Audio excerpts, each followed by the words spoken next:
الحمد لله رب العالمين والصلاة والسلام على أشرف المرسلين وعلى آله وأصحابه أجمعين. أما بعد، أيها الإخوة الكرام، نلتقي وإياكم في هذا اليوم المبارك، ويومنا هذا هو 27 من شهر شعبان لعام 42 و400 وألف للهجرة، الموافق للعاشر من شهر أبريل لعام 21 و2000. بارك الله فيك. شكرا. ها؟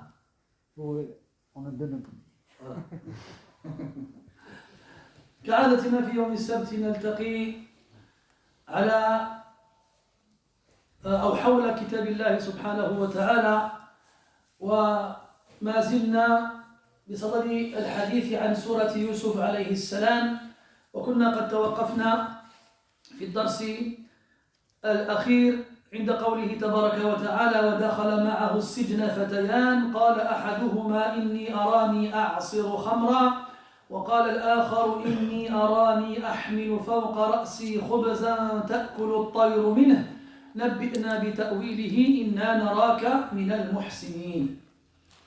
Mes très chers frères, nous nous réunissons comme chaque samedi. Nous sommes dans la 27e journée du mois de Sha'ban 1442, c'est-à-dire le 10 avril 2021.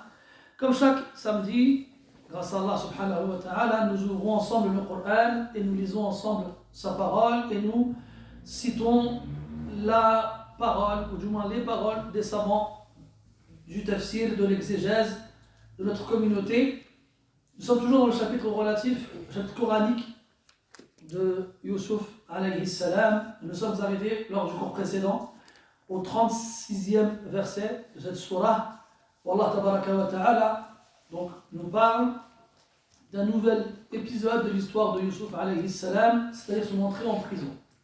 On avait vu ensemble, donc il y a plusieurs détails qu'on devait comprendre à travers les lignes. وَدَخَلَ مَعَهُ السِّجْنَ فَتَيَانِ, et sont entrés avec lui en prison deux jeunes. Donc on avait dit qu'en fait l'entrée, en apparence, on pouvait comprendre qu'ils sont rentrés en même temps. Mais si on se base au verset précédent, Allah Ta'ala il a dit ثم بدا لهم من بعد ما رأوا الآيات ليسجننه حتى حين. Donc ils vont le faire rentrer en prison jusqu'à un certain temps. Donc il est resté un certain temps en prison, Yusuf alayhi salam. Et donc les deux serviteurs, al-Fatayan, dont on avait parlé la dernière fois, les chaussons, il est où c'était toi, non? C'était pas toi, c'était l'Akhir. Donc pardon? Ah, c'est pas les chaussons, les chansons? Moi je fais son pomme. Ouais, donc celui qui versait à boire, qui servait à boire, et le khabbaz, le fameux boulanger, le cuisinier en général. On avait expliqué comment ils se sont retrouvés en prison tous les deux. Et donc, chacun d'entre eux a fait un rêve. On avait expliqué que chez les savants, il y avait trois avis possibles. Le premier, c'est qu'ils ont vraiment fait un rêve et ils l'ont raconté comme ils l'ont vu. Le second, c'est que l'un des deux a inventé un rêve qu'il n'a pas fait, et le second a vraiment fait un rêve. Et le dernier, c'est que les deux ont inventé un rêve. Puis on avait cité le hadith de Mu'adh, al-Tirmidhi wa ghayrihi, comme quoi celui man tahallama kadiban, celui qui se fait voir en rêve quelque chose qu'il n'a pas vu. كلف يوم القيامة أن يعقد بين شعيرتين وما هو بعاقد أو كما قال عليه الصلاة والسلام. On avait expliqué que celui qui se fait voir des choses en rêve qu'il n'a pas vues, eh bien on le chargera le jour de la résurrection de nouer deux brindilles d'orge et il n'en sera pas capable. On avait expliqué pourquoi. Vous vous souvenez le rapport entre la vision véridique qui est une des parties de la prophétie, donc mentir sur une vision en la faisant passer comme étant véridique alors qu'elle ne l'est pas, ça revient à mentir sur une des parties de la prophétie. Et mentir sur une des parties de la prophétie est un des pires mensonges. Vous remarquez dans le Coran, on a beaucoup de versets où Allah Ta'ala il dit وَمَنْ أَظْلَمُ مِمَّنْ كَذَا وَكَذَا. Très souvent on a des versets où Allah Ta'ala dit qui est plus injuste que celui qui. Donc on pourrait se dire comment est-ce qu'il est possible d'être le plus injuste alors que dans le Coran on a beaucoup de versets qui commencent par وَمَنْ أَظْلَمُ مِنْ فُلَانٍ أَوْ مِنْ كَذَا. En fait, chaque dhulm, il revient à une chose précise. Dans le verset qu'on avait cité dans l'An'am, Allah Ta'ala dit وَمَنْ أَظْلَمُ مِمَّنْ كَذَّبَ مِمَّنْ افترى على الله كذبا أو قال أوحي إلي ولم يوحى إليه شيء ومن قال سأنزل مثل ما أنزل الله. Donc dans ceux qui mentent sur Allah Azza wa Jal, وكثير منهم, ils sont très nombreux, le pire d'entre eux, c'est celui qui prétend qu'Allah lui a révélé quelque chose alors qu'Allah ne lui a rien révélé. Ou carrément celui qui dit Sa'unzilu mithla ma anzal Allah. Je vais révéler, faire descendre la même chose que ce qu'Allah Ta'ala a fait descendre, a révélé. Donc celui qui ment dans les rêves qu'il fait, c'est comme s'il mentait dans une partie de la révélation. Ce qui est le pire des mensonges, wal-iyadhu billah. Puis on avait donc fait une parenthèse sur notamment certains points en rapport avec les rêves, comme quoi le rêve c'est le résultat d'une consommation. D'accord, il y a plusieurs types de rêves, ar-ru'ya as-sadiqa, ar-ru'ya ash-shaytaniya wa ar-ru'ya an-nafsiyya. Il y a la vision véridique, التي هي من الله عز وجل, celle qui vient d'Allah subhanahu wa ta'ala, puis il y a celle qui vient du diable, et il y a celle qui vient du nafs. Vous savez comment on appelle ceux qui interprètent les rêves en français?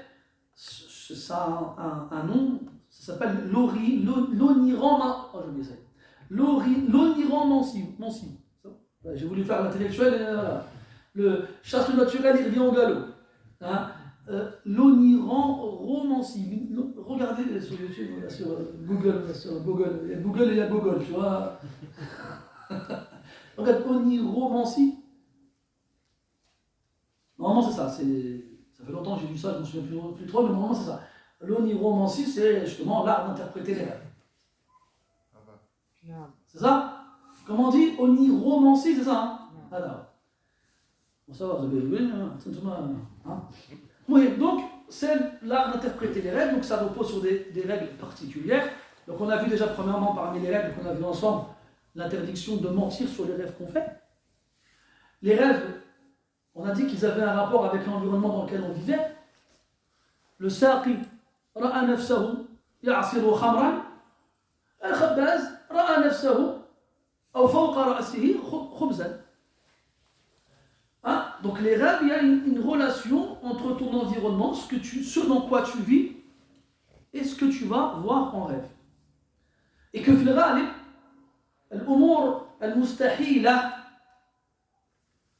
إذا ظهرت في أحلامك كان ظهورها دليلا على أنها من قبيل النفس أم من قبيل الشيطان وأن مثل ذلك لا يعبر. Et ça, on avait déduit comme règle que les choses incohérentes qui ne se passent pas, les choses impossibles, si on les voit dans nos rêves en général, ce sera un signe comme quoi c'est une vision diabolique ou une vision de l'âme, une vision entre guillemets spirituelle. On verra après, quand le roi il fera son rêve et qu'il demandera à ses ministres de l'interpréter, ils lui diront Adrath ou Ahlam. Adrath, c'est un amas. Mukhalata, c'est plusieurs choses qui ont été vues et qui se sont mélangées pour donner naissance à une vision. Des vaches, des grosses vaches, des vaches maigres. C'est des choses qu'on voyait normalement avant. Des épis, hein, sunbula et tout ça, des épis, de l'orge, du blé, canalique. On ne va pas rêver de chameaux avec des ailes ou bien de dragons qui crachent du feu. Ça, c'est des choses mythologiques, c'est des choses qui viennent polluer l'esprit. On s'était arrêté sur un point la semaine dernière qui est lié au fait de mentir dans ses rêves. Donc, Wahad, il vient, il ment, il fait croire qu'il a vu quelque chose. On avait vu, nous, que le fait d'interpréter un rêve faux, eh bien, ce aura comme punition pour celui qui a rêvé que le rêve se réalise quand même.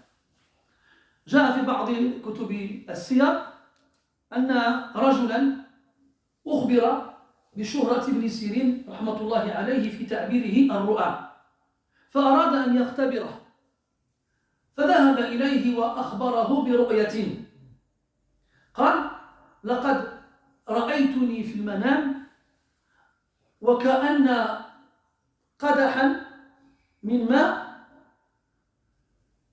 يصب على كأس أو في كأس ماء وإذا بهذا القدح ينكسر ويبقى الماء ثابتا في الهواء. فقال له محمد اتق الله ولا تكذب. فعلم من مجرد حكاية الرجل هذه الرؤية المزعومة أنها ضرب من الخيال. فقال له اتق الله ولا تكذب. فقال الرجل والله ما أنا بكاذب. فقال إن أصررت على كذبك فسوف تلد امرأتك ولدا وستموت بعد الولادة وسيبقى الولد حيا. فجعل الرجل يضحك بملء فيه ويقول ليس لي امرأة ولقد اخترعت واصطنعت هذه الرؤيا وكذبت عليك. فقال له محمد بل ستقع كما عبرتها. فتزوج الرجل بعد حين فحملت، وفي يوم الولادة بعد أن ولدت الولد ماتت وبقي الولد حيا. Certains historiens comme Al-Zahabi dans Siyar et d'autres, rahmatullahi alayhi, ils racontent une anecdote qui est arrivée à Muhammad ibn Sirin. Donc quand on parle d'oniromancie, là je peux le sortir.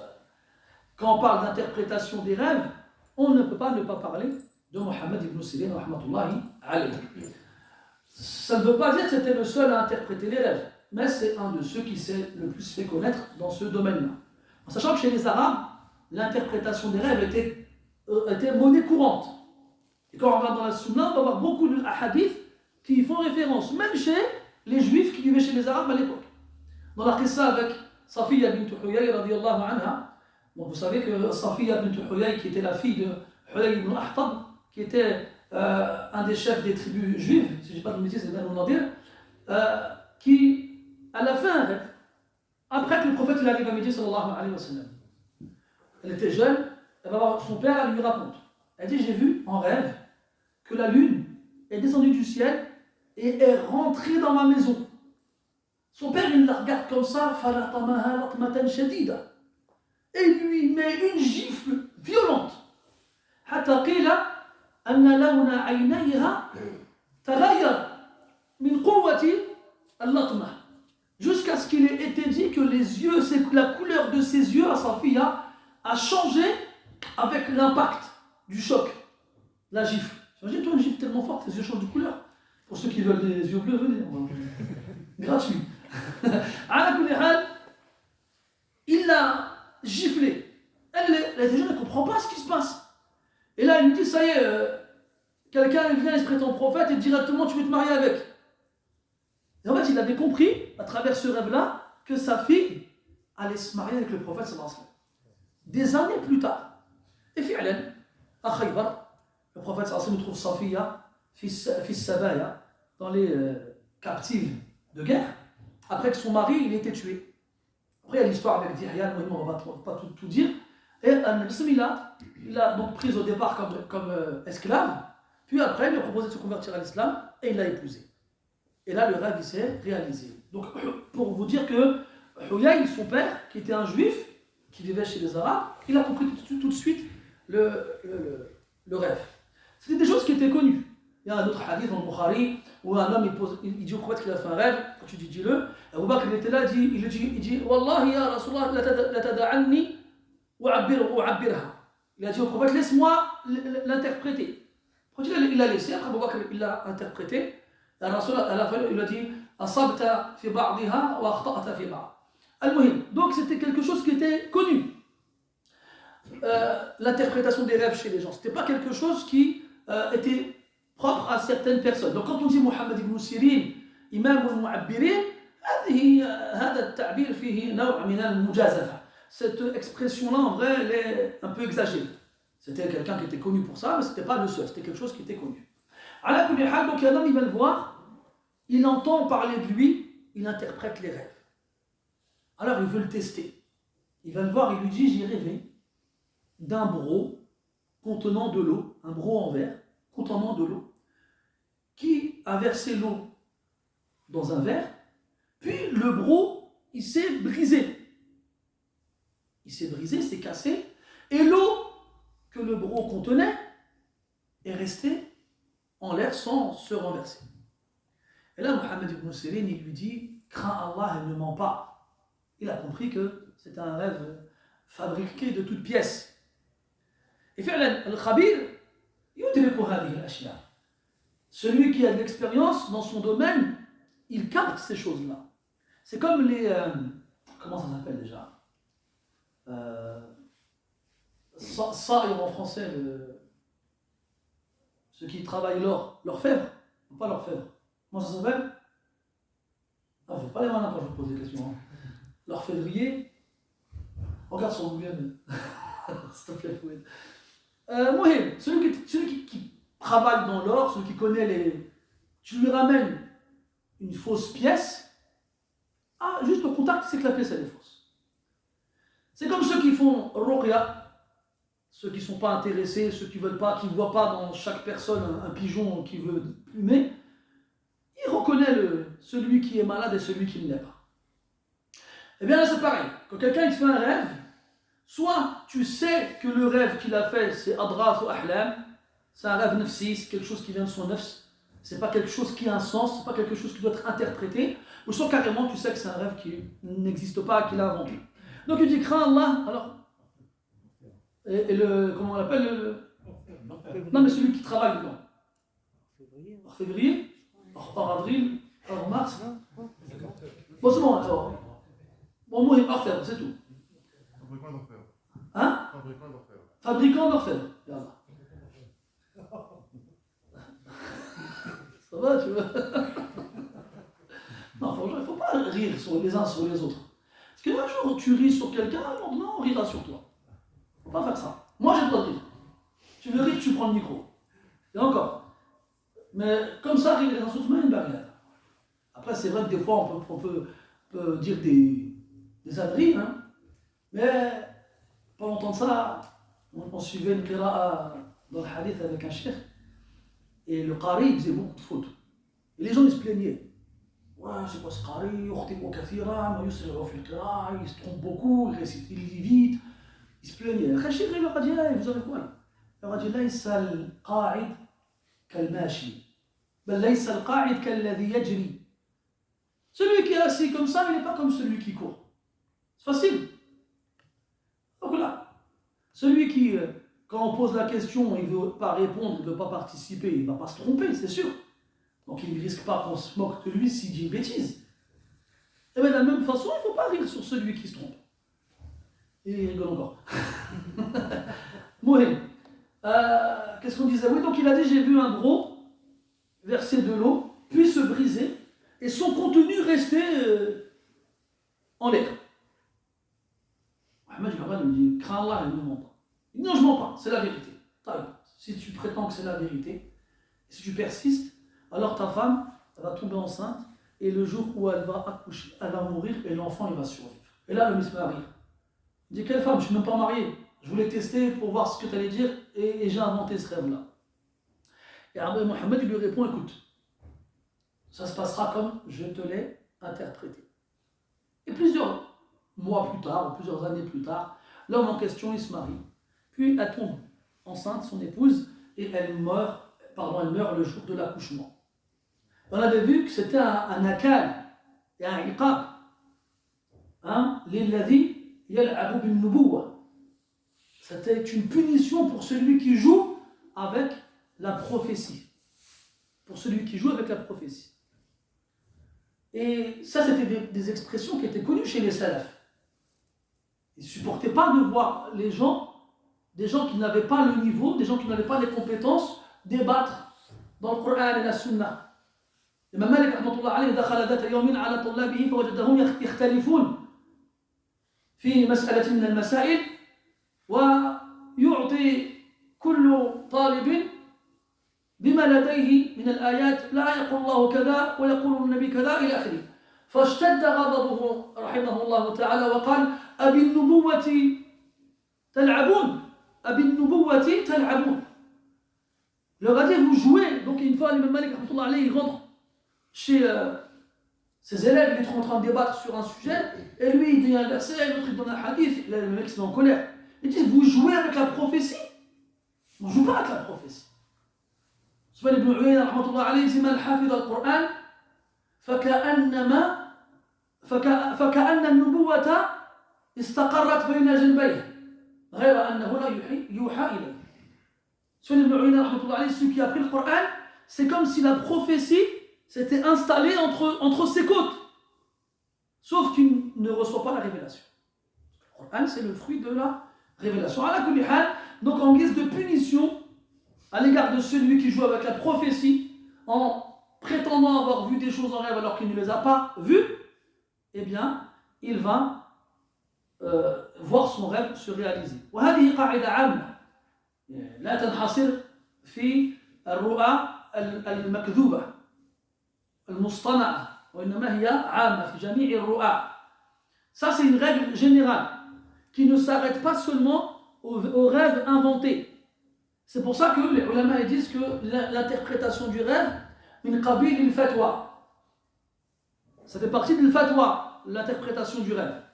On verra après justement le roi qui dira à ses ministres Aftouni fi ru'yay. Il leur demandera la fatwa. Là on parlera à ce moment-là de ce qui est voulu dans le sens de l'ifta. Al-Muhim, les savants disent que celui qui interprète le rêve, yufti. Il fait une fatwa. Et quand il fait une fatwa, eh bien, le rêve se réalisera comme il aura été interprété. Et comme la fatwa, c'est pas à n'importe qui de la faire, eh bien, de la même façon, ta'bir al-ru'a, ce n'est pas à n'importe qui de le faire. D'ailleurs, al-Fatayan, lam yas'ala Yusufa إلا وقد قال له إنا نراك من المحسنين فاستدل بوجود الإحسان فيه على استفتائهما له. Les deux serviteurs qui lui ont demandé l'interprétation de leur rêve ont justifié le fait d'être allés vers lui en lui disant إنا نراك من المحسنين.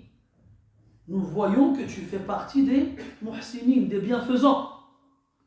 On avait expliqué ou pas ça la semaine dernière? J'ai un vague souvenir à ce sujet-là. J'avais donné 3 sens à cette fin de verset.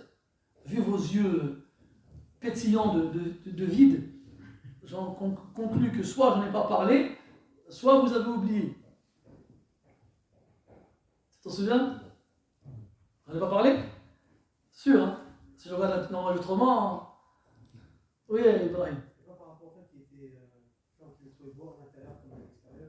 C'est ça qui est bien, c'est ça qui les a attirés et qu'ils ont dit. Mais comment ils savent qu'il était beau à l'intérieur? Parce qu'avec les actions qu'il faisait envers les prisonniers. Ah, jazakallahu khayra. On avait dit que Yusuf alayhi salam, il s'était fait connaître en prison pour son ihsan ila al-masjuni. Il était bienfaisant envers les prisonniers. Il les consolait, il les soulageait, il leur parlait, il leur servait d'épaule sur laquelle poser leur tête, c'est une expression bien sûr, hein. Et il a akhiri. Donc il était bon envers eux. Et donc, jama'a bayna jamali al-zahir wa jamali al-batin. Et donc il a regroupé la beauté intérieure et la beauté extérieure. Ça on l'avait déjà dit d'ailleurs un peu plus tôt, quand la femme elle a dit aux autres femmes, wa laqad rawattuhu an nafsihi fasta'sam. Je l'ai séduit, contraint, mais il s'est protégé. Il n'a pas voulu. Donc vous êtes étonné de sa beauté extérieure jusqu'à vous couper les mains, eh bien sachez qu'il est encore plus beau à l'intérieur, parce que quand je l'ai tenté, il s'est protégé de la façon la plus forte et la plus ferme. Ils ont dit Inna naraka min al-muhsinin. Nous te voyons comme étant parmi les muhsinin, les bienfaisants. Là, il y avait 3 sens dans ce verset-là. Le premier, min al-muhsinin, il a ahli as-sijn, à l'égard de ceux qui sont dans la prison. Ah voilà. Puis en second, min al-muhsinin li sifatin amma, en général. Et ça, on remarque que la sifa, l'attribut de muhsin, il a été attribué à Yusuf alayhi salam 3 fois dans la sourate. Au début, quand Allah Ta'ala dit وَلَمَّا بَلَغَ أَشُدَّهُ آتَيْنَاهُ حُكْمًا وَعِلْمًا وَكَذَلِكَ نَجْزِي الْمُحْسِنِينَ. Et lorsqu'il a atteint sa maturité, nous lui donnâmes jugement c'est-à-dire prophétie ou ilma et science, et c'est ainsi que nous rétribuons les bienfaisants. La deuxième fois, c'est ici. Nabbi'na bi ta'wilihi inna naraka min al-muhsinin. Informe-nous au sujet de leur sens, du sens du rêve ou des rêves, car nous te voyons parmi les bienfaisants. Et la troisième fois, ce sera plus tard, quand les frères de Youssouf, alayhi salam, nous demanderont de prendre un des leurs à la place du petit. قالوا يا أيها العزيز إن له أبا شيخا كبيرا فخذ أحدنا مكانه إنا نراك من المحسنين. Certes, nous te voyons parmi les muhsinin. Et d'ailleurs, Inch'Allah, à ce moment-là, on en reparlera de façon plus approfondie, que dès le départ, il était muhsin et il l'est resté jusqu'à la fin. Jusqu'à la fin. Il a été muhsin alors qu'il était esclave. Et il a été muhsin alors qu'il était prisonnier. Et il est resté muhsin quand il était ministre. Quelle que soit la situation dans laquelle il est, ou le statut qu'il occupe, la yufariquhu al-ihsan. Yuhsinu fi ibadati rabbih wa yuhsinu fi muamalatihi ghayrih. Ou ghayrah. Il est bienfaisant dans sa façon d'adorer Allah Azza wa Jal, quelles que soient les circonstances. قال عليه الصلاة والسلام تعرف إلى الله في الرخاء يعرفك في الشدة. Prophète sallallahu alayhi wa sallam, fais-toi connaître auprès d'Allah Ta'ala dans l'aisance, il te connaîtra dans la difficulté. C'est pas que tu adores Allah quand tout va bien et quand tout va mal tu baisses les bras et t'arrêtes. فأما الإنسان إذا ما ابتلاه ربه فأكرمه ونعمه فيقول ربي أكرمن وأما إذا ما ابتلاه فقدر عليه رزقه فيقول ربي أهانن. Là, quand tu es content, quand tout va bien, Allah il m'a fait honneur. Mais quand Allah Ta'ala il réduit ta subsistance et il t'éprouve, Rabbi Ahana. Ou bien encore, فإذا مس الإنسان ضر دعا ربه منيبا إليه ثم إذا خوله نعمة منه نسي ما كان يدعو إليه من قبل وجعل لله أندادا ليضل عن سبيله قل تمتع بكفرك قليلا إنك من أصحاب النار. Lorsque un mal touche l'être humain, il invoque son Seigneur Muniban ilayh, en se repentant, en revenant vers lui, en demandant pardon pour ses torts et ses péchés, et en promettant de ne pas recommencer. Puis, quand Allah lui fait don de sa grâce, il oublie et délaisse ce qu'il invoquait auparavant. Al-ihsan. Wallahu yuhibbul muhsinin. D'ailleurs, je vous avais dit, vous vous souvenez, de vous servir des applications al-bahith al-Qur'ani. Vous tapez un nom, un mot, vous trouverez les versets et vous verrez que dans les versets du Qur'an où Allah Ta'ala nous informe de ce qu'il aime, j'ai fait une repas là-dessus il n'y a pas longtemps ça, ce qui revient le plus souvent c'est le muhsini. Allah il donne plusieurs catégories de personnes qu'il aime. yuhibbu at-tawwabin, يحب المتطهرين يحب الصابرين يحب المتقين يحب المقسطين يحب المحسنين. Et parmi toutes ces caractéristiques, celle qui revient le plus souvent, c'est al-muhsinin. Allah il aime al-muhsinin. Et dans le hadith de Jibril al-Ma'rouf, al-ihsan an ta'bud Allah ka'annaka tarahu fa in lam takun tarahu fa innahu yaraka. Et l'ihsan c'est l'excellence dans l'adoration et d'adorer Allah comme si tu le voyais. Et si tu ne le vois pas, lui, il te voit. Donc soit c'est général dans l'adoration d'Allah subhanahu wa ta'ala et dans sa relation avec les gens, soit c'est particulier dans sa relation avec les gens à la prison, ou soit c'est un ihsan dans la façon d'interpréter les rêves. Nous voyons que tu maîtrises l'interprétation des rêves.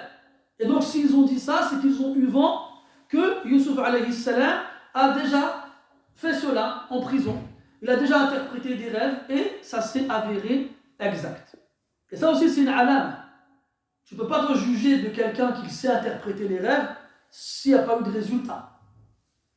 C'est-à-dire que c'est quelqu'un, il se fait connaître ainsi, en interprétant les rêves. Et maintenant tu vois quelqu'un, c'est un imam, mashallah, c'est bien, un imam, il hafad le Coran, yulqi ad-durus ala an-nas, ila akhirih. Un imam, c'est pas parce qu'il a en lui des qualités que ça veut dire forcément qu'il contrôle et maîtrise l'interprétation des rêves. D'ailleurs, après, Youssouf alayhi salam va dire quoi? Quand il va leur dire, juste après, au verset suivant, قال لا يأتيكما طعام ترزقانه إلا نبأتكما بتأويله قبل أن يأتيكما ذلكما مما علمني ربي. C'est Allah qui me l'a enseigné. Et avant, quand justement Youssouf s'est fait acheter par l'Aziz, qu'est-ce qu'Allah Ta'ala dit? وَكَذَلِكَ مَكَّنَّا لِيُوسُفَ فِي الْأَرْضِ وَلِنُعَلِّمَهُ مِنْ تَأْوِيلِ الْأَحَادِيثِ. Et c'est pour qu'on lui enseigne l'interprétation des songes, des rêves. Pour lui enseigner. Et à partir de là, comment est-ce qu'on interprète les rêves? Et donc les ulama ils ont divergé. Est-ce que c'est quelque chose de يعلم أو يتعلم أو يكون من قبيل الفطري? Est-ce que c'est quelque chose d'inné, موهبة, un don que tu n'as rien fait pour avoir, qu'Allah t'a enseigné directement, comme c'était le cas avec Youssouf alayhi salam, ou bien est-ce que c'est quelque chose qui peut s'apprendre? Est-ce que c'est quelque chose qu'on peut étudier? Il y a des koutoubs qui ont écrit là-dessus, notamment celui de Qutayba ibn Sa'id, qui s'appelle Ta'bir al-Ru'ya, et d'autres livres, Qawa'id fi Ta'bir al-Sufyani, et d'autres livres dans ce genre-là, des livres qui réunissent les Qawa'id pour interpréter les rêves. Est-ce que ça veut dire que moi, ces livres-là, je les achète, je les lis, je les apprends par cœur? Est-ce que ça va suffire pour que je puisse interpréter les rêves? Chez certains, oui, chez certains, non. Donc, à la fin, ça se rejoint. C'est dans le sens où, même si on l'étudie ensemble, ça ne veut pas dire pour autant que tout le monde sera capable de le faire. Et c'est seulement avec la tajriba, avec l'expérience, qu'on pourra se faire une idée à la fin. Et puis aussi, dans les qawa'id et les rumuz, ce sont les symboles qu'il y a dans le rêve. Qu'est-ce que le symbole qu'il y a dans le rêve représente? Et il ne faut jamais prendre un symbole tout seul. كما قالوا الرؤية أجزاء يكمل بعضها بعضا لا ينبغي انفصالها بعضها عن بعض أو انفصال بعضها عن بعض. Ils disent que les rêves, c'est plusieurs parties qui se complètent et qu'il ne faut pas dissocier. Si quelqu'un te raconte un rêve et que dans ce rêve-là il y a plusieurs éléments, toi tu vas te focaliser sur un élément en mettant de côté le reste, ton interprétation sera fausse. Et n'oubliez pas que le rêve, on a dit que quelle que soit la façon d'interpréter, se réalisera conformément à l'interprétation. Donc il ne faut pas, si on n'a pas les compétences, le faire. Comme tu n'as pas le droit, كما إنه لا يجوز لك أن تفتي بغير علم فلا يجوز لك أن تعبر بغير علم. يرحمك الله. Comme tu n'as pas le droit d'émettre des avis juridiques sans science, tu n'as pas le droit d'interpréter un rêve sans science. Et puis c'est aussi trompeur. قد يغرك أن تفسيرك يقع كما قلت فتتوهم أنك ذو موهبة تستطيع بها أن تعبر عن رؤى الناس وهذا غلط وخطأ فاحش. Et puis c'est trompeur aussi. Quelle que soit la façon dont tu interpréteras le rêve, il se réalisera comme tu l'as interprété. Toi tu vas te faire, Inch'Allah, je suis interprète finalement, ça marche. Mais non, c'est trompeur. Le fait que le rêve se réalise comme tu l'as interprété ne veut pas dire que tu l'as interprété correctement. Et elle est là le piège. C'est comme la fatwa. Imagine, je te demande ma hukmu akli al-fiyala. Je demande à quelqu'un quel est le jugement de manger de l'éléphant. Tu n'as pas une once de science dans cette question-là. Alors tu vas répondre comme ça. C'est-à-dire, yajouz. Puis il s'avère que ta réponse, elle est correcte. Celui qui répond sans science, et qui a raison? هل يؤجر على إصابته أم يخطئ على إفتائه بغيره؟ بل يأثم وجواب أنه يأثم. C'est-à-dire que celui qui répond correctement à une question pour laquelle il n'a aucune science, ou qui répond correctement sans faire exprès, est-ce qu'il va être récompensé pour avoir donné la bonne réponse, ou au contraire, il aura le péché parce qu'il a répondu sans science? La réponse, il aura le péché parce qu'il a répondu sans science. وَأَن تَقُولُوا عَلَى اللَّهِ مَا لَا تَعْلَمُونَ. Et que vous disiez sur Allah ce que vous ne savez pas. Parler sur Allah sans science est un grand péché, un péché immense. Et de la même façon dans les rêves. C'est pas parce que ça se réalise que tu as forcément bien interprété le rêve. D'ailleurs, pareil, rapidement, parmi les règles aussi, comme le rêve va se réaliser conformément à l'interprétation donnée, alors yughallabu al-janibu al-ijabi. On va mettre en avant le côté positif. لماذا؟ لأن الرؤية الصادقة بشرى من الله سبحانه وتعالى. جاء في القرآن أن الله تبارك وتعالى يقول: ألا إن أولياء الله لا خوف عليهم ولا هم يحزنون الذين آمنوا وكانوا يتقون لهم البشرى في الحياة الدنيا وفي الآخرة. جاء في صحيح مسلم عن أبي ذر رضي الله عنه أنه سأل النبي صلى الله عليه وسلم عن هذه البشرى فقال عليه الصلاة والسلام: الرؤية الصادقة يراها المؤمن أو ترى له. Dans Surat Yunus, Allah Tabaraka wa Ta'ala, il dit: assurément, certainement, les alliés d'Allah n'auront aucune peur à avoir et ne seront point tristes. Ceux qui ont cru et ont fait preuve de piété, à eux la bonne nouvelle ici-bas et dans l'au-delà. Abu Dharr radiyallahu anhu, il a dit: Ya Rasulallah, la bonne nouvelle ici-bas, c'est quoi?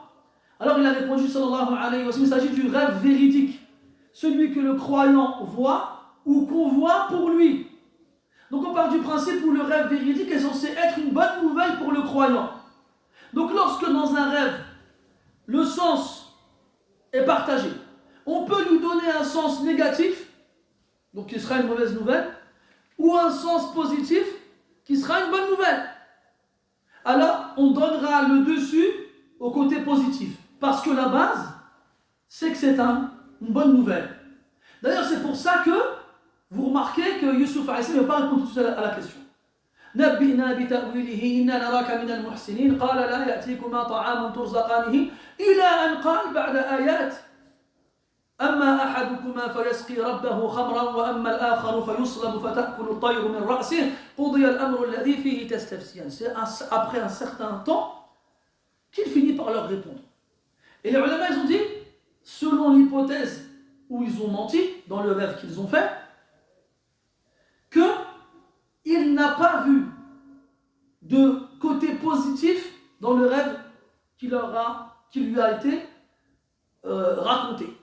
Alors il n'a pas voulu leur expliquer pour leur éviter le mal qui s'y trouvait. Mais ils ont insisté. Ils ont insisté et persisté pour savoir ce que ce rêve signifiait. C'est pour ça qu'à la fin il a dit قُضِيَ الْأَمْرُ الَّذِي فِيهِ تَسْتَفْسِيَانِ. Ça y est, c'est fini. لا رجعة في ذلك ممكن. Aucun retour possible. Il n'y aura aucun retour possible dans cela. Donc c'est pas des choses avec lesquelles il faut jouer. Des fois, il y a des gens, c'est des genres de discussions qu'on a les uns avec les autres, on ne s'en rend pas compte, on arrive le matin, on se voit le bizarre à la mosquée, ça va, tu peux bien te dormir, ouais, j'ai fait un rêve bizarre, ouais, c'était quoi? Je me suis vu en train de faire ça. Ah, ça veut dire qu'il va t'arriver des problèmes. Là, amsik alayka lisanak. Retiens ta langue. روى الإمام مالك رحمة الله عليه في الموقع في رواية ابن مصعب الزهري رحمة الله عليه أن عمر دخل ذات يوم على أبي بكر فوجده خارجا لسانه يحاول إمساكه فقال له عمر: ماذا تصنع؟ فقال أبو بكر رضي الله عنه بعد أن أمسك لسانه: هذا أوردني الموارد. وفي رواية المهالك. عمر un jour il rentre chez Abu Bakr, il trouve la langue comme ça à l'extérieur. Il lui dit: qu'est-ce que tu fais? Puis Abu Bakr le voit comme ça, il saisit sa langue, il dit: tu vois ça? C'est ce qui me fait courir les plus grands risques. C'est ce qui m'expose aux dangers les plus grands. El mahalik, Abu Bakr dit ça, mes frères. فماذا عسانا نقول? Qu'est-ce que nous on doit dire? Il a même été rapporté qu'Abu Bakr radiallahu anhu, il mettait une pierre dans sa bouche. Vous connaissez le proverbe français, tourne ta langue dans ta bouche 7 fois avant de parler. Abu Bakr, il mettait une pierre dans sa bouche. Une pierre comme ça. Et avant de parler, il mettait la pierre. Le temps de réfléchir à ce qu'il allait dire. Si ce qu'il voulait dire était correct, il enlevait la pierre et il parlait. Si par contre, c'était pas correct, il laissait la pierre dans sa bouche. Et on est où ces gens-là? Ces gens qu'on prétend suivre, ces gens qu'on prétend aimer, ces gens qu'on prétend avoir comme modèle, comme exemple. أولئك آبائي فجئني بمثلهم إذا جمعتنا يا جرير المجامع. Ce sont eux nos pères. Ramène-nous des gens comme eux le jour où Allah y réunira tout le monde. يوم يجمعكم ليوم الجمع ذلك يوم التغابن. المهم, Yusuf alayhi salam leur répond. Donc on va voir notre rêve plus tard, Inch'Allah Ta'ala, avec le reste des rêves évoqués dans l'histoire.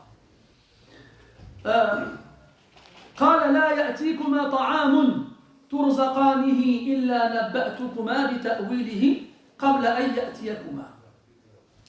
واختلف أهل العلم في المراد بالطعام هنا، أهو طعام حسي حقيقي أم هو غير ذلك.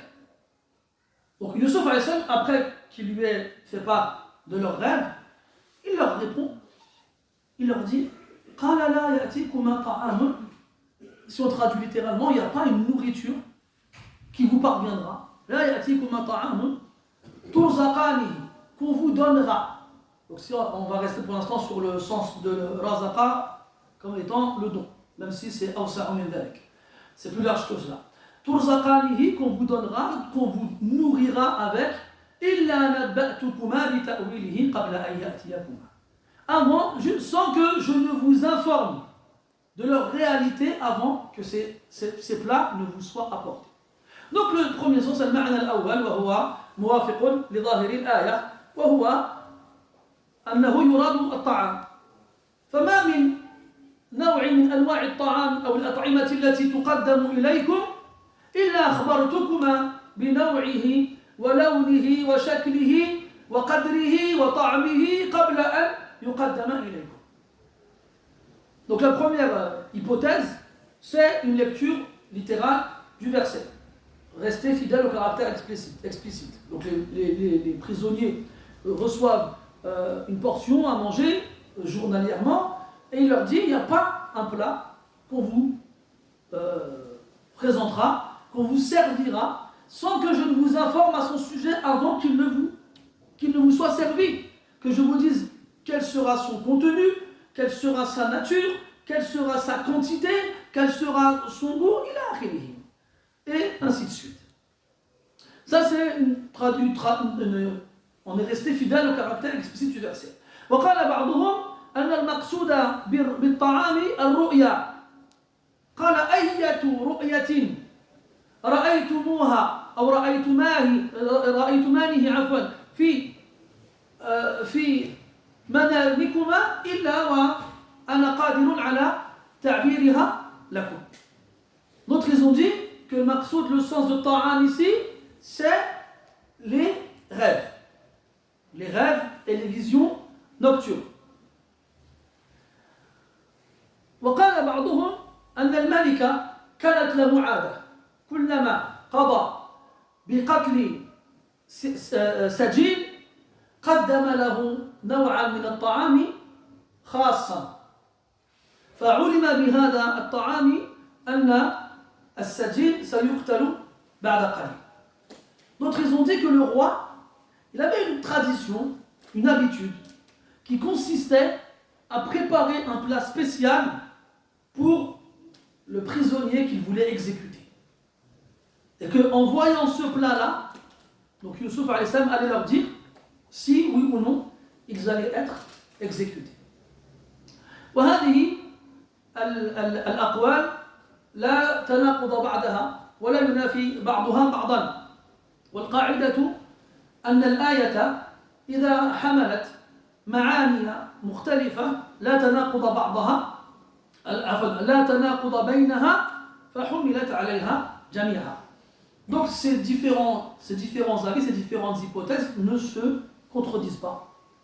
Donc il est possible que Yusuf alayhi salam les informe des plats qui vont leur être servis, comme il est possible qu'ils reconnaissent le plat spécial pour les futurs exécutés, comme il est possible aussi que n'importe quel rêve qu'ils puissent faire, il est capable de leur expliquer et de leur interpréter.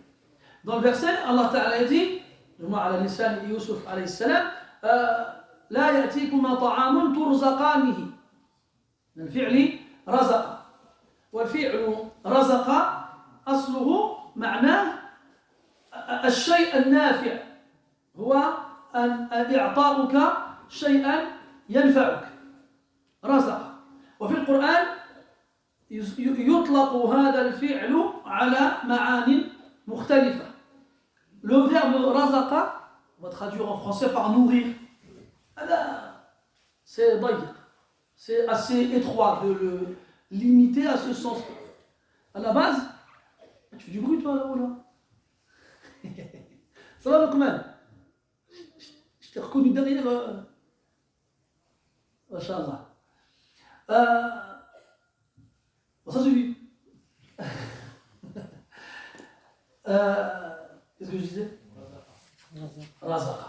Donc razaqa, on a tendance à le traduire par nourrir seulement. Ça ne veut pas dire que nourrir. À la base, razaqa, ça signifie te donner quelque chose qui va être profitable. Dans Surat An-Nisa, Allah tabaraka wa ta'ala dit وَإِذَا حَضَرَ الْقِسْمَةَ أُولُو الْقُرْبَى وَالْيَتَامَى وَالْمَسَاكِينُ فَارْزُقُوهُمْ مِنْهُ أي من الميراث.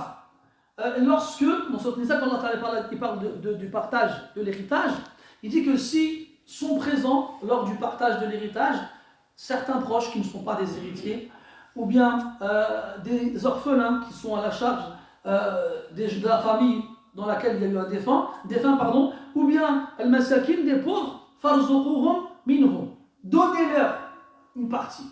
Bien sûr, ghayr mu'ayyana n'est pas défini par le partage comme dans Surat An-Nisa, laquelle ça ne convient pas en présence de personnes étrangères à ce que l'héritage soit partagé entre eux et que eux ils y assistent sans rien en tirer. Farzuquhum minhum, donnez-leur une partie. Donnez-leur quelque chose, ne serait-ce que, je ne sais pas moi, quelques pièces ou quelques billets, si c'est de l'argent. Ala kulli hal, donnez-leur quelque chose. Farzuquhum minhum. كذلك يطلق على الطعام الرزق et on l'utilise pour la nourriture. Comme dans Surat Al-Imran, quand Allah subhanahu wa ta'ala il nous parle de Zakaria qui rentre voir Maryam et qui trouve auprès d'elle à manger. كلما دخل عليها زكريا المحراب وجد عندها رزقا أي طعاما. Chaque fois que Zakaria rentrait dans le mihrab, l'endroit où Maryam se retirait pour prier, il trouvait auprès d'elle une subsistance de la nourriture. Donc, al-rizq bima'nahu al-'ata' an-nafi', c'est le don qui est utile et profitable. Illa nabba'tukuma bi ta'wilihi qabla an ya'tiyakuma. Donc, sans que je ne vous informe au sujet de ce ta'am, que ce soit les rêves, que ce soit la nourriture en général, que ce soit le plat spécial réservé à celui qui va être exécuté. إلا نبأتكما بتأويله قبل أن يأتيكما. وأخذ العلماء من هذه الآية أن صاحب العلم إذا علم أنه لا يوجد بين الناس من له الأهلية والقدرة على إمامة الناس أو على تعليم الناس أو ما أشبه ذلك يجب أن يتقدم وأن يخبر الناس توفر هذه الشروط فيه حتى يعلم الناس أن بينهم من هو أهل لإمامتهم أو لتعليمهم أو ما أشبه ذلك. وسيعود يوسف إلى مثل ذلك لاحقا عند قوله عليه السلام اجعلني على خزائن الأرض إني حفيظ عليم. وجاء في صحيح مسلم من حديث عقبة بن عامر رضي الله عنه أن النبي صلى الله عليه وسلم قال يا أم القوم أقرأهم لكتاب الله الحديث. فيجب على الناس أن يعرفوا فيهم من هو الأقرأ ومن هو الأعلم ومن هو الأحفظ فإذا لم يعلموا من هو يجب على المعني بالأمر أن يتقدم ولا يجوز له أن يبقى وراءهم فيتقدم عليهم من ليس أهلا لذلك وقد جاء في الحديث عن النبي صلى الله عليه وسلم أنه قال إذا وسد الأمر إلى غير أهله فانتظر الساعة وهذا منه. Yusuf leur dit donc il n'y a pas une nourriture qui va vous être servie sans que je ne vous informerai de sa nature avant qu'elle ne vous soit servie. Donc selon les différents sens qu'on a évoqués, et là il est en train de leur informer de ses capacités, de ce qu'il est capable de faire. Et de là les savants ont déduit quelque chose d'important, c'est que celui qui est conscient, une conscience réelle et concrète, c'est pas un wahm, ça aussi c'est un problème. Il y a al-alim et al-muta'alim. Il y a là le problème. Il y a celui qui est conscient de ses capacités et celui qui croit les avoir. Il veut être un raisin sec alors qu'il n'est même pas un raisin mûr. Et ça, malheureusement, on en a vu beaucoup. Et on en voit toujours. Surtout sur Internet. Bah oui, parce que tu ne vas pas y avoir dans la mosquée ces gens-là. Logique. C'est logique.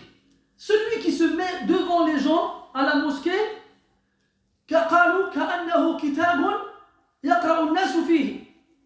celui qui se met en avant, devant les gens, c'est comme si c'était un livre dans lequel les gens lisent. Là, les gens ils vont dire, ouais, lui, tu vas tout de suite voir si il est à sa place ou non. Tu vas tout de suite le voir. Il n'y a pas longtemps ça, je tombais sur une vidéo sur YouTube d'un imam francophone qui faisait la khutbah, arabe-français, et l'akha, il a fait une belle khutbah, mashallah. Laquelle, il y avait des fautes dans la lecture des versets du Coran. Comment toi tu es un imam, tu fais la khutbah du vendredi, tu exhortes les gens, tu leur fais le rappel, et quand tu lis des versets du Coran, tu te trompes. Non, ici. Parce que nous, on est là en train de croire que les gens à la mosquée, ils valent rien, ils connaissent rien. Et il y a des gens qui connaissent le Coran mieux que toi ici. Il y a des gens, tu peux être sûr qu'au moindre lahan, la moindre fatha ou kasra qui n'est pas à sa place, leurs oreilles vont faire ping. Moi, des fois, j'ai presque du sang qui coule moi, quand je vais dans certaines mosquées. Imagine-toi l'imam le vendredi sur le minbar, comme à l'inverse, quand tu es devant un shir, fasih, là il y a le han. Il ne se trompe pas quand il parle, il n'y a pas une fatha, une kasra, une damma qui n'est pas à sa place. Tout est à sa place. Le Coran, en veux-tu, en voilà. Tu veux des qira'at, en veux-tu, en voilà. Les hadiths, en veux-tu, en voilà. Et à lui, il maîtrise. Donc, quand toi, tu es conscient de tes capacités réelles, concrètes, reconnues, surtout par les autres, eh bien, tu dois te mettre en avant. C'est un devoir. Tu ne dois pas laisser des incompétents se mettre en avant alors que toi, tu es parmi eux. Le prophète sallallahu alayhi wa sallam, dans le hadith al-ma'rouf, que lorsque on cherche quelqu'un pour diriger la prière, celui qui est prioritaire est celui parmi eux qui lit le mieux le Coran. Après les savants, ils ont divisé sur le sens de l'aqra. Est-ce que c'est ahsanuhum tilawatan ou ahfaduhum Qur'an? Est-ce que c'est celui qui récite le mieux dans la prononciation et la façon de lire, ou bien est-ce que c'est celui qui mémorise le plus? Wal-adhar, c'est le premier, c'est celui qui récite le mieux. Donc des fois tu as la mosquée, tu as appris le Coran, tu as une ijaza, des fois dans plusieurs qira'at, puis c'est l'heure de la prière, le mu'adhin se trompe comme ça, il cherche. Déjà depuis quand c'est au mu'adhin de chercher lui-même? C'est écrit où ça? Où?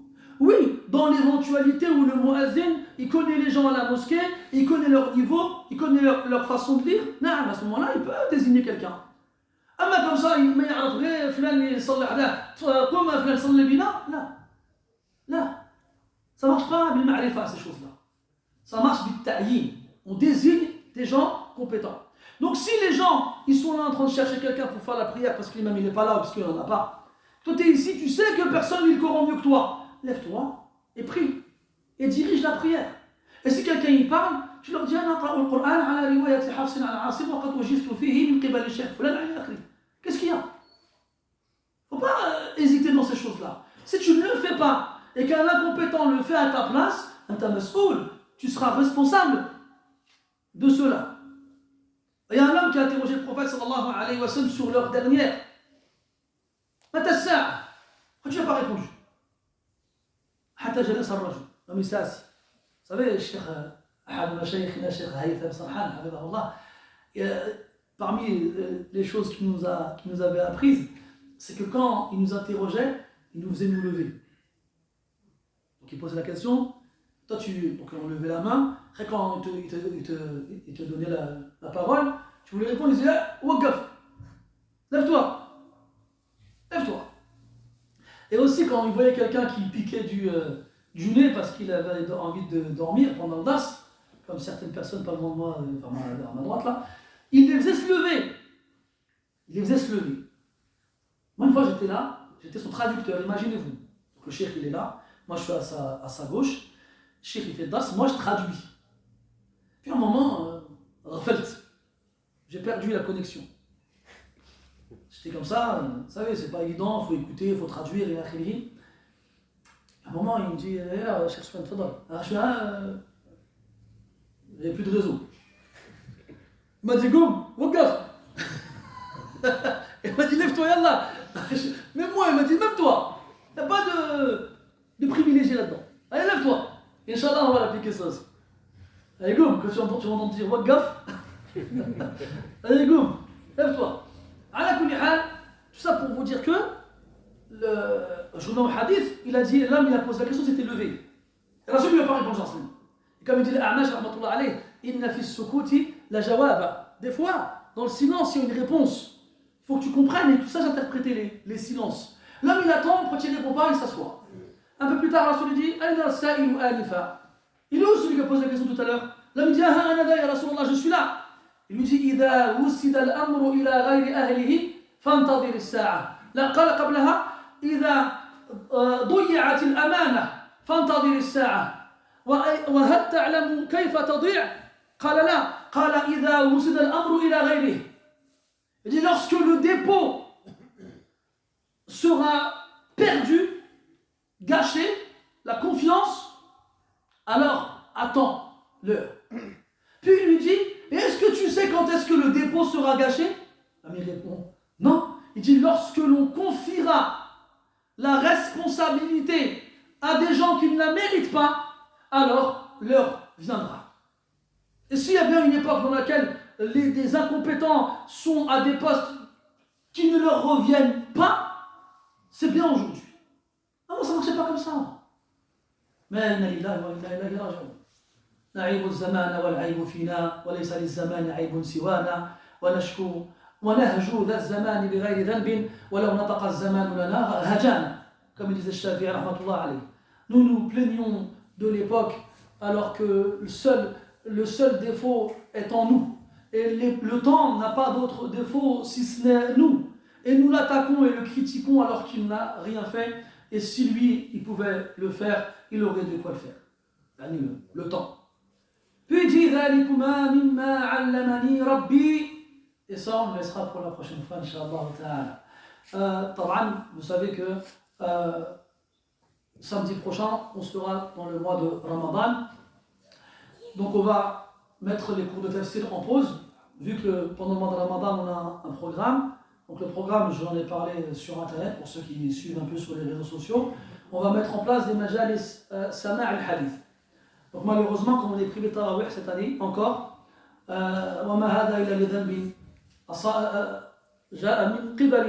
et vous dites-vous une chose, on est là en train de dire, ouais, l'État, il ne nous a pas laissé faire tarawih, il a crié, non mes frères. Si Allah il nous a privés, dites-vous toujours ça. Quand Allah il nous donne et qu'il nous retire, c'est à cause d'un péché qu'on a fait. C'est à cause d'un péché qu'on a fait. Il nous punit en nous privant. Comme des fois, il nous fait miséricorde en nous privant aussi. Mais comme le tarawih c'est une rahma en elle-même, ça peut être qu'une punition, Wallahu ta'ala a'lam. Donc, malgré cela, comme on peut se réunir à la mosquée en journée, comme ils disent les ulama, ma la yudraku kulluhu, la yutraku julluhu. Ce qu'on ne peut pas faire complètement, on ne délaisse pas entièrement. On va donc se réunir à partir de Dhuhr, Inch'Allah, jusqu'à l'Asr, et même après l'Asr, comme vous verrez, Inch'Allah, et on va lire ensemble des hadiths. La parole du prophète sallallahu alayhi wa sallam.